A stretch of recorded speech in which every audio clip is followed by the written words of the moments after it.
PMCH में आपको जानकारी होगा, जो नया पीएमसीएच बन रहा है उसमें 5462 बेड का हॉस्पिटल बन रहा है। ये जो पुराना पीएमसीएच को तोड़ के नया बन रहा है 5462 बेड का बन रहा है।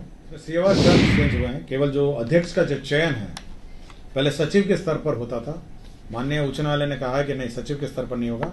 इसे मुख्य न्यायाधीश उच्च न्यायालय पटना अथवा उनके द्वारा नामित वर्तमान एवं सेवानिवृत्त न्यायाधीश की अध्यक्षता में इसका चयन होगा। नमस्कार, आप देख रहे हैं न्यूज़ फोर नेशन। मैं हूं आपके साथ नरोत्तम सिंह। बिहार कैबिनेट की बैठक में कुल 36 एजेंडों पर मुहर लगा है। बिहार के मुख्यमंत्री नीतीश कुमार की अध्यक्षता में कैबिनेट की बैठक हुई है, जिसमें सभी मंत्री मौजूद थे। कुल 36 एजेंडों पर मुहर लगी है। कई बड़े बड़े फैसले लिए गए हैं। क्या कुछ जानकारी दे रहे हैं कैबिनेट विभाग के सचिव एस सिद्धार्थ। छोड़ जाते हैं आपको इस वीडियो के साथ। महत्वपूर्ण योजना है और यह पूरे देश में ये अकेला राज्य होगा जो एक अलग से योजना लाया है। 15 लाख, हाँ पूरा 15 लाख, 15 लाख रुपीस के आसपास का ट्रीटमेंट है, जाने का, रहने का। वैसे सीएमसी वेल्योर ने अपने एस्टीमेट में 15 लाख रुपए लिखा है और इसमें आने जाने का खर्चा मेरे की जानकारी में नहीं लिखा है। इसमें उसमें ट्रांसप्लांटेशन का है, पेरेंटल न्यूट्रिशन का है, ट्रांसप्लांटेशन फीस का है और अदर हॉस्पिटल कॉस्ट है, इसका ठहरने वहरने का है 15 लाख रुपए। तो संभवतः जो कॉस्ट ऑफ ट्रांसपोर्टेशन है वो अलग से पेमेंट होगा, आने जाने का और आने जाने का। ऊर्जा विभाग ने 3 मेजर स्कीम्स सैंक्शन करवाए हैं। एक तो Bihar state power transmission company limited के क्षेत्राधीन कार्यरत ग्रिड सबस्टेशन है, 132/33 ग्रिड सबस्टेशन है, ये कुल 10 हैं और 50 MVA के और 5 अदद 80 MVA के हैं। तो 10 ग्रिड सबस्टेशन है 50 MVA के और 5 हैं 80 MVA के। जगह अगर मैं पढ़ देता हूँ, जो 50 मेगावाट एम्पेयर है वो है बोध गया, गो, सिमरी बख्तियारपुर, तारापुर, टेहटा, शाहपुर पटोरी, मझौल, रामनगर, बांका पुराना एवं चकिया। और 5000 जो 80 MVA के ट्रांसफार्मर्स हैं वो है हाजीपुर पुराना, पूर्णिया, डुमरांव, सीवान पुराना एवं मुजफ्फरपुर। तो ये एक महत्वपूर्ण योजना है आपके ट्रांसफार्मर लगने का। दूसरा है कि Bihar state power transmission company के अंतर्गत 5 अदद 132 kVA का संरचना लाइनों का नवीकरण और आधुनिकीकरण और रिकंडक्टरिंग होना है। तो रिकंडक्टरिंग ऑफ ओल्ड लाइन्स है, जिसमें 254 करोड़ 71 लाख रुपए व्यय होंगे। Bihar state power transmission company में 12 अदद 132 kVA संरचना लाइन है। तो डबल सर्किट जो होता है, 2 तरह से बिजली आती है, उसका रिकंडक्टरिंग है 12 संख्या में 147.73 करोड़ का है। विज्ञान एवं प्रौद्योगिकी विभाग का प्रस्ताव था। जमुई जिला में 300 बेड का बालक छात्रावास, एक बालिका छात्रावास भी है 250 बेड का, प्राध्यापक गेस्ट हाउस, प्राध्यापक, सह प्राध्यापक और 500 क्षमता का ऑडिटोरियम है। कुल 72 करोड़ 61 लाख रुपए 14,000 रुपए। इंजीनियरिंग कॉलेज का है। इंजीनियरिंग कॉलेज में आपके हॉस्टल्स, गर्ल्स हॉस्टल्स, आपके स्टाफ के फ्लैट और ऑडिटोरियम का निर्माण है। बिहार राज्य फिल्म विकास निगम है, फिल्म डेवलपमेंट कॉर्पोरेशन है। आपको याद होगा कि film development policy last cabinet में हुई थी और उसी के मद्देनजर इसको जो कॉर्पोरेशन है उसका जो पेड अप कैपिटल है उसको 1 करोड़ से बढ़ा के 5 करोड़ किया गया। सुपौल जिला अंतर्गत निर्मली प्रखंड में उपकारा का निर्माण है। 39 करोड़ 43 लाख 35 हजार रुपए मात्र स्वीकृत है। इसमें सुपौल जिला अंतर्गत निर्मली अनुमंडल में उपकारा का निर्माण के बगल में आपने जमीन देखी होगी, आपके स्टेडियम के बगल में जब जाते होंगे तो जमीन देखी होगी। तो 1.6 एकड़ है। तो ये जो अनयूटिलाइज्ड है जो जमीन है 48 करोड़ की राशि हाउसिंग बोर्ड को देके अब ये खेल विभाग ने इसको टेक ओवर कर लिया है। तो देखा होगा आपने पाटलिपुत्रा के बगल में बड़ी सी प्लॉट है स्टेडियम के बगल में, तो जमीन को हाउसिंग बोर्ड के जमीन को खेल विभाग ने अपने अंडर ले लिया।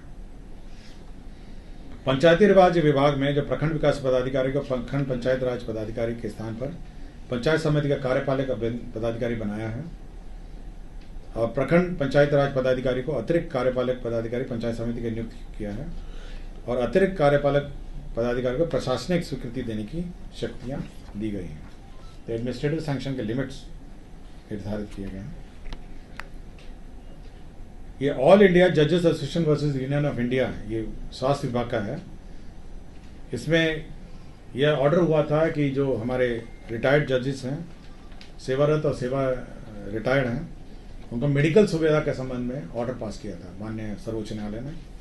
उसी के आलोक में कैबिनेट ने उसकी स्वीकृति दी है।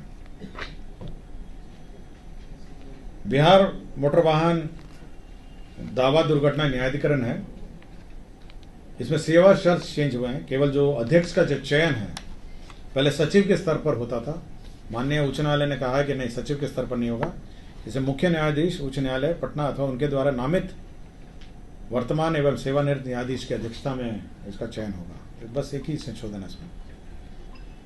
श्रम संसाधन विभाग में बिहार कर्मचारी राज्य बीमा योजना महिला स्वास्थ्य कार्यकर्ता ऑक्सिलरी नर्स मिडवाइफ भर्ती प्रोन्नति एवं सेवा शर्त नियमावली है।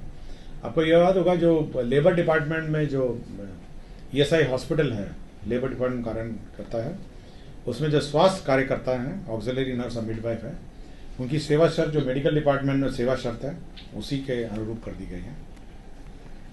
योजना एवं विकास विभाग में बिहार अवर सांख्यिकी संवर्ग नियमावली 2024 की स्वीकृति दी गई है। पूर्व में ये योजना, ये सेवा नियमावली बनाई गई थी जिसको माननीय उच्च न्यायालय ने सेट असाइड किया है, पुनः उसका संशोधित नियमावली स्वीकृत किया गया। सैनिक कल्याण निदेशालय के अंतर्गत जिला सैनिक कल्याण कार्यालय में कल्याण व्यवस्था के पदों पर भूतपूर्व सैनिक की भर्ती के संबंध में कल्याण व्यवस्था संवर्ग नियमावली 2024 का गठन किया गया है।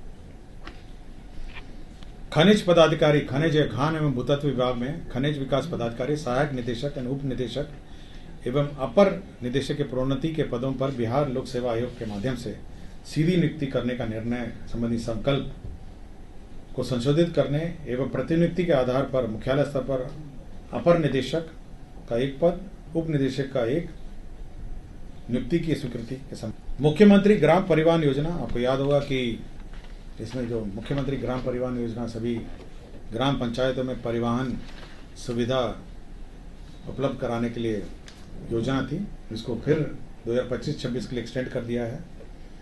इसका लक्ष्य जो है, शेष लक्ष्य 12,500 और जो बची हुई राशि है उसका व्यय करने के लिए भी स्वीकृति दी है। तो ये मुख्यमंत्री परिवहन योजना जो है ये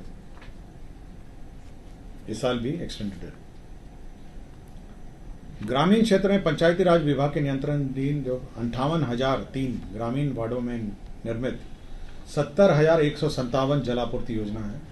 आपको याद होगा कि राज्य सरकार ने जो पंचायत द्वारा निर्मित जलापूर्ति योजनाएं थी उसको PHED को ट्रांसफर कर दिया था। आपको याद होगा ये जितने पहले 2 भाग में बने थे जलापूर्ति योजना, एक PHED बनाया था और एक ग्रामीण जो पंचायती राज विभाग और पंचायती राज संस्थाओं के माध्यम से बना था। तो अब सारे जितने भी पेयजल योजनाएं हैं ग्रामीण, अब उसका संचालन जो है लोक स्वास्थ्य अभियंत्रण विभाग के अधीन आ गया। तो जो पंचायती राज से जो गए थे, PHED का तो अपना मेंटेनेंस और रिपेयर की व्यवस्था थी, लेकिन जो पंचायत की जो योजनाएं हैं उसका मरम्मती और उसका मेंटेनेंस अब PHED करेगी। और इसी के लिए 1,08,372 रुपये प्रति यूनिट होगा जो रिपेयर का कॉस्ट है, और 3,611 करोड़ 45,33,000 रुपये इस पर व्यय होगा, मतलब वार्षिक व्यय है। और ये कुल 70,157 योजनाएं हैं। तो ये इसमें जो स्टेट फाइनेंस की राशि भी है, इसमें सेंट्रल जो भारत सरकार जो पंचायती राज संस्थाओं को जो फाइनेंस कमीशन में राशि है वो भी है, और इसके अतिरिक्त जो राशि बच जाएगी वो राज्य सरकार देगी। तो प्रत्येक यूनिट में 1,08,372 रुपये, हाँ प्रति वर्ष, एवरी ईयर 1,08,372 रुपीज़ का व्यय होगा। और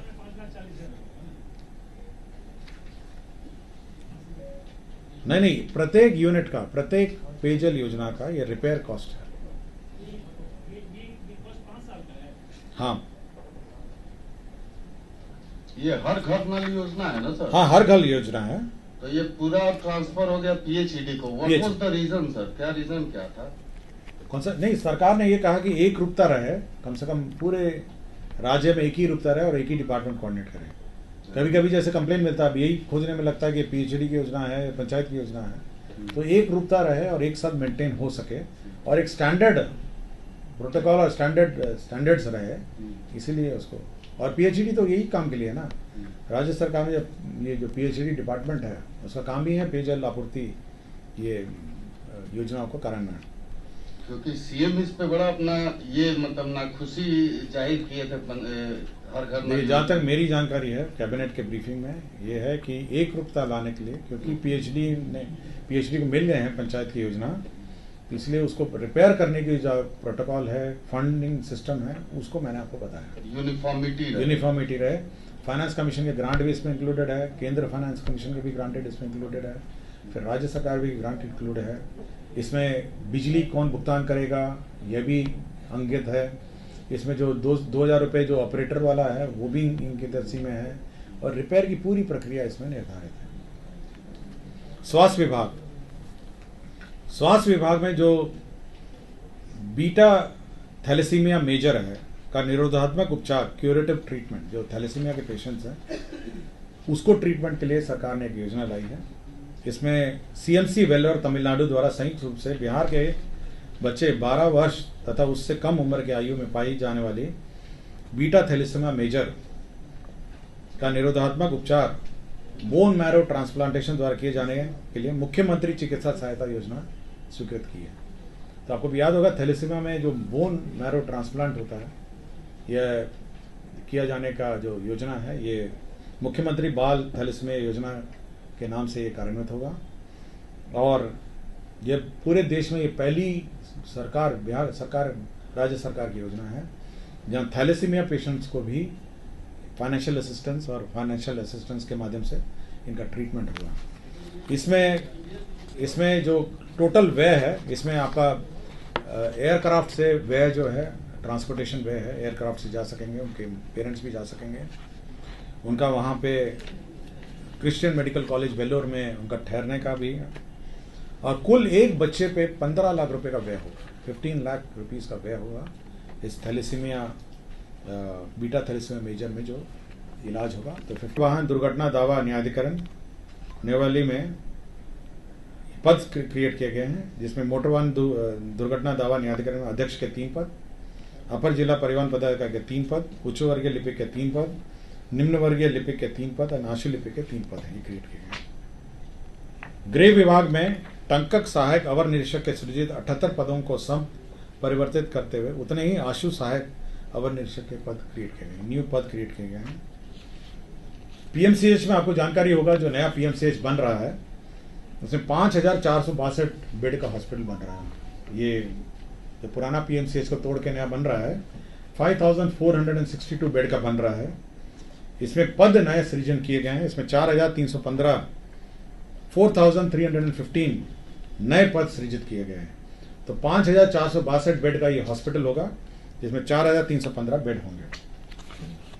अब ये डिसमिस डॉक्टर की सूची है। डॉक्टर संजय कुमार है, चिकित्सा पदाधिकारी, सदर अस्पताल औरंगाबाद, ये 1/7/2016 से लापता थे।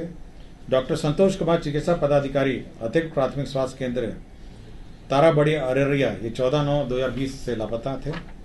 डॉक्टर अकबर मसाहिदी, सामान्य चिकित्सा पदाधिकारी, ये चिरैया बरियारपुर बेगूसराय, 2/11/2017 से लापता थे। डॉक्टर गुप्ता सुषमा संजय, चिकित्सा पदाधिकारी, प्राथमिक स्वास्थ्य केंद्र अहमदाबाद कटिहार, 18/10/2019 से लापता थे। इन सबको डिसमिस कर दिया गया है। और डॉक्टर नौशाद अली हैं, तत्कालीन प्रभारी चिकित्सा पदाधिकारी, प्राथमिक स्वास्थ्य केंद्र धनियामा पटना।